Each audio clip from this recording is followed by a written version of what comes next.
আসসালামু আলাইকুম প্রিয় দর্শক, ঘরে কিভাবে খুব সহজে বেবি সুইট তৈরি করবেন সেটার উপরেই থাকছে আমার আজকের রেসিপি। কারণ বিভিন্ন অনুষ্ঠান বা বিশেষ দিনে আমরা কম বেশি জর্দা পোলাও রান্না করি, সেই জর্দা পোলাও রান্না করতে বেবি সুইটের প্রয়োজন হয়। তো আপনারা চাইলে ঘরে খুব সহজেই বেবি সুইট তৈরি করে জর্দা পোলাও রান্না করতে পারেন। আশা করছি রেসিপিটি আপনাদের কাজে আসবে। ভালো লাগলে চ্যানেলটি অবশ্যই সাবস্ক্রাইব করবেন। এর জন্য নিয়ে নিচ্ছি 1 কাপ গুঁড়া দুধ, দিয়ে দিচ্ছি হাফ চা চামচ বেকিং পাউডার। বেকিং সোডা দিবেন না, যদি বেকিং সোডা দেন তাহলে মিষ্টিগুলো ফুলে ফেটে যাবে। দিয়ে দিলাম 1 টেবিল চামচ ময়দা, আটা দিবেন না। দিয়ে দিচ্ছি 1 টেবিল চামচ সুজি, এটা কিন্তু কাঁচা ভাজা না। দিয়ে দিচ্ছি 1 টেবিল চামচ ঘি। এখন সব কিছু খুব ভালোভাবে মিক্স করে নিচ্ছি। আপনারা চাইলে ঘিয়ের পরিবর্তে বাটারও দিতে পারেন, তবে তেল দেয়া যাবে না। একটি ডিমের মধ্যে দিয়ে দিলাম 1 চা চামচ ভ্যানিলা এসেন্স, যেন ডিমের গন্ধটা না আসে। এর জন্য খুব সুন্দর একটা ফ্লেভার আসবে। যখন মিষ্টি খাবেন দেখবেন খুব ভালো লাগবে। আর দিয়ে দিলাম সামান্য রেড ফুড কালার। মিষ্টি যখন ভাঙবেন দেখতে সুন্দর লাগবে। এটা অপশনাল, আপনারা চাইলে স্কিপ করতে পারেন।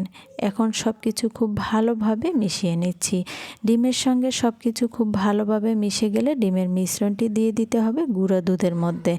আমি এখানে যেটুকু গুঁড়া দুধ নিয়েছি এতে আমার একটা ডিমেই হয়ে গেছে। এগুলো চামচ দিয়ে মিক্স করে নেবেন, এতে করে খুব ভালোভাবে মিক্স হয়ে যাবে। দেখবেন সুন্দর একটি আঠালো ডো তৈরি হবে। ঠিক এরকম যখন হবে তখন 10 মিনিটের জন্য ঢেকে রেখে দিতে হবে। এখন চিনি শিরা তৈরি করব। এর জন্য নিয়ে নিচ্ছি 2 কাপ চিনি আর দিয়ে দিচ্ছি 2.5 কাপ পানি। ফ্লেভারের জন্য দিয়ে দিলাম 2টি এলাচ। এখন এটাকে মিশিয়ে নিচ্ছি বলক আসা পর্যন্ত। এটাকে জাল করতে হবে। এটাকে জাল করে ঘন করা যাবে না, জাস্ট চিনি গলে গেলেই সঙ্গে সঙ্গে চুলা থেকে নামিয়ে নিতে হবে। এই শিরাটা হতে হবে পাতলা। যদি এই শিরাটা ঘন হয় তাহলে মিষ্টিগুলো শিরাটাকে খুব ভালোভাবে টানতে পারবে না, তখন মিষ্টির মধ্যে শিরাগুলো প্রবেশ করবে না। দেখতেই পাচ্ছেন আমার এটা জাল করা হয়ে গেছে, চিনিটা গলে গেছে। এখন আমি এটাকে নামিয়ে নেব। এখন মিষ্টি বানাবো। আমি হাতে সামান্য ঘি মেখে নিয়েছি। তারপর হাতের মধ্যে খুবই সামান্য পরিমাণ ডো নিয়ে এভাবে গোল গোল করে গোল্লার শেপে তৈরি করে নিতে হবে। তবে এটা কিন্তু একদম ছোট করে তৈরি করতে হবে, কারণ এটা যখন তেলে ছেড়ে ভাজবেন তখন কিন্তু এটা ফুলে ডাবল হয়ে যাবে। দেখতেই পাচ্ছেন কতটা ছোট করে আমি তৈরি করে নিয়েছি। এভাবে সবগুলো মিষ্টি তৈরি করতে হবে। দেখুন সবগুলো মিষ্টি আমি তৈরি করে নিয়েছি। এখন এগুলো তেলে ফ্রাই করব। এর জন্য প্যানে নিয়ে নিলাম পর্যাপ্ত পরিমাণ তেল। এগুলো ডুবো তেলে ভাজতে হবে। হালকা গরম হলেই একটা একটা করে মিষ্টি ছেড়ে দিতে হবে। মিষ্টি দেওয়া মাত্রই দেখবেন যে একটু একটু করে এরকম বাবলস উঠবে। তেল যেন বেশি গরম না হয়। তেল যদি বেশি গরম হয় তখন মিষ্টি ছেড়ে দিলে বেশি ফুলবে না এবং শক্ত হবে, আর ভেতরে অনেক সময় কাঁচা থেকে যেতে পারে। তাই একদম হালকা গরম তেলে ছাড়তে হবে এবং চুলার আঁচ থাকবে লোতে। তারপর আবারও চুলাটা বাড়িয়ে দিবেন। যখন এরকম কালার চলে আসবে, সমস্ত মিষ্টিগুলো ভেসে উঠবে, তখন কিন্তু বুঝবেন যে মিষ্টিগুলো সিদ্ধ হওয়ার মতো লুকে এসেছে।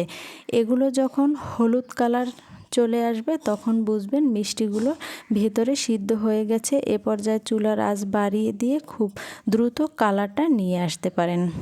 আমি 3 বারে মিষ্টিগুলো তুলে নিয়েছি। যদি 3 থেকে 4 ধরনের বেবি সুইট তৈরি করতে চান সেক্ষেত্রে কালারের উপর নির্ভর করবে যে আপনি কি ধরনের কালার রাখতে চাচ্ছেন, সেটার উপর ডিপেন্ড করে মিষ্টিগুলো ধাপে ধাপে তুলে নিতে হবে। সবগুলো মিষ্টি ভাজার সঙ্গে সঙ্গে চিনি শিরায় দেওয়া যাবে না। মিষ্টিগুলো ভাজার পর ঠান্ডা করে নিতে হবে। সমস্ত মিষ্টিগুলো যখন ঠান্ডা হবে এবং চিনি শিরাটা ঠান্ডা হবে তখন সব একত্রে মিক্স করতে হবে। শিরাটা পুরোপুরি ঠান্ডা হয়ে গেছে। গরম শিরার মধ্যে মিষ্টি দিলে মিষ্টিগুলো চুপসে যাবে। আবার শিরাটা ঠান্ডা কিন্তু গরম মিষ্টি গরম, সেক্ষেত্রেও চুপসে যেতে পারে। মিষ্টিগুলো শিরার মধ্যে দিয়ে মিক্স করে নিলাম। মিক্স করার পর মিষ্টিগুলো আমি চুলায় বসিয়ে দিলাম। চুলায় বসানোর পর যখন বলক চলে আসবে তখন দেখবেন মিষ্টিগুলো একটু সফট হয়ে আসবে। তো আমার এটা হয়ে গেছে। এখন চুলাটা বন্ধ করে এই অবস্থায় সারা রাত রেখে দিতে হবে।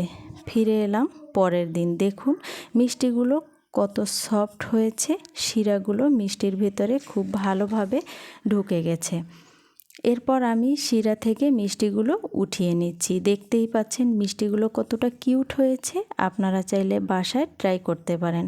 আশা করছি আজকের রেসিপিটি আপনাদের ভালো লাগবে। ভালো লাগলে অবশ্যই আমার চ্যানেলটি সাবস্ক্রাইব করার অনুরোধ রইল। ধন্যবাদ সবাইকে। আল্লাহ হাফেজ।